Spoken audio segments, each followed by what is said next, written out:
Hi, Shannon here from houseimprovements.com. Today we're going to shoot a video and it's going to explain to you how to measure your existing windows in your home so that if you wanted to replace them or get a quote on new windows, you could take those numbers to a supplier and get a quote done up. So to start with, generally you've got two thicknesses of walls to start with. You usually have either a 2x4 framed wall or a 2x6 framed wall. So if you have a 2x6 framed wall like we have in this home, you've got your 2x6 framing, which is actually 5.5 inches wide. You're going to have, in this age of home, you're going to have 1/2 inch plywood on the outside and you're going to have 1/2 inch drywall on the inside for a total of 6.5 inches in depth. So that would actually be your wall thickness. That's an important part that your builder or your window supplier is going to want to know. So you're going to need that measurement. Now, depending on your age of your home, this can vary a little bit because if you've got a home that's built, let's say from the before the 50s, or even some of the 60s, have 3/4 inch shiplap on the outside instead of 1/2 inch plywood. So you need to determine a little bit, exactly how your home is constructed before you can for sure make up that decision. So a little bit of investigation work, look at the year of your home, some of the practices used. There could be, if it is an older home, there could be lath and plaster on the inside instead of 1/2 inch drywall. So I mean that can vary anywhere from 1/2 inch to 1 inch, just depending how or who put it on. So there is some variables there you need to consider for the width. So once you've determined that, another way of doing it, I guess, really would be is if you opened up your window. So we've got a window here. We're going to pop the screen out.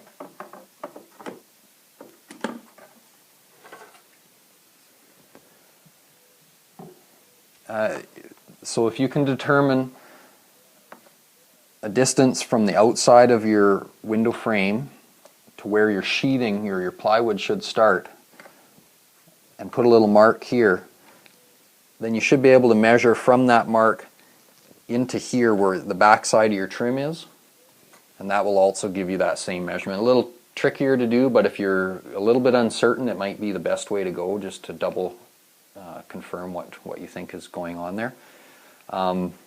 So anyways, that pretty much is all you need to do from the inside. I'm going to show you how to do it, measuring everything from the outside. In this case, we're trying to fit into an existing exterior finish, which here is an X90 type wood siding, composite type siding. So the homeowner isn't wanting to disturb that siding any more than necessary. So we want to fit into that hole that we cut when we remove the window. And that being said, that's going to mean we're probably going to have a little more space in here where the insulation is behind the trim than there is right now, but we'd rather have that than have it not fit in the hole, or have to cut excess siding, or if you had stucco out there, you don't want to cut any more than that, any more than you have to of that.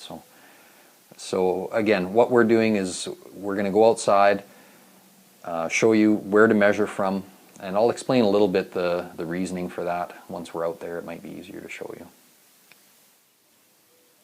Okay, so one of the things to also have with you is a piece of paper, obviously, to write down everything that you're recording for measurements. It's handy to have a little bit of information maybe pre-written on there, what room you're measuring, how many of that particular size you need, and then a spot where you can put the width and the height as well. Something that can be helpful is drawing a little picture viewed from the outside, so that who you're talking to, which side is going to open or how it's going to open, and it'll help them visualize exactly what you're wanting. So what we've got here is aluminum clad window from early 90s, I would say, to mid 90s, and this style of window is installed with a nailing flange. Now that nailing flange is also aluminum, and it is actually behind the siding or stucco, whichever you've got on your home. So you can't actually see it or get at it to pull the nails or screws out. So what you'd have to do to remove this window is set your saw blade depth on your circular saw and run it around the exterior of the window, so that you're cutting through the caulking, the siding or stucco, whatever's there, and through that aluminum flange. You don't want to cut too far in and cut the plywood wide open, but you know, you've got to kind of figure that out and run the saw around there, staying close to the window, tight to the window, so you're not cutting the opening too large. Once you've done that, it's a matter of removing the inside trim, blinds, all that stuff, and the window should slide out relatively easy. So that being said, I've got my book here. What I do is I measure the existing window. So I'll measure the width. So I'll hook the tape right over on the outside of the edge of the window frame there. Come right over to this side, right to the outside. This window right now measures 64 inches right on. Usually what I do is subtract 1/8 of an inch, just to give you that little extra room. Now your saw blade, when you make your cut tight, is going to, you know, free up, you know, basically 1/8 of an inch all the way around anyways. But I always take 1/8 inch off just to be sure that it's going to fit the opening without too much extra cutting. So we had 64 inches on the width, so what I'm going to request is 63 7/8. You could get away with exactly what this one measures because of the fact that you are cutting around the perimeter, but it's nice to have just a little bit of room extra. So now to get the height, I'm going to hook, same thing, right on the top of the window, measure right down to the bottom, to the outside, and this one measures 32 inches. So again, I'm going to take an eighth of an inch off that, so I've got 31 7/8. Okay, I'm going to draw myself a nice little picture here. Homeowner would like to go back to the same style of window, which right here we've got a fixed window and an awning. So I'm just going to draw a crude little picture, again viewed from the outside, and I even made a note of that so I don't forget or the other person doesn't realize. So this is viewed from the outside. I don't know if you can really see it. I've drawn it looking like kind of two windows, and because this one is an awning, I'm going to draw a little dotted line, almost like an arrowhead, up facing to the top. That's just indicating that's where it's hinged. So they know that it flips out on the bottom, hinged on the top. And it'll just help you remember too. Once you've measured all the windows, you may forget which ones were which.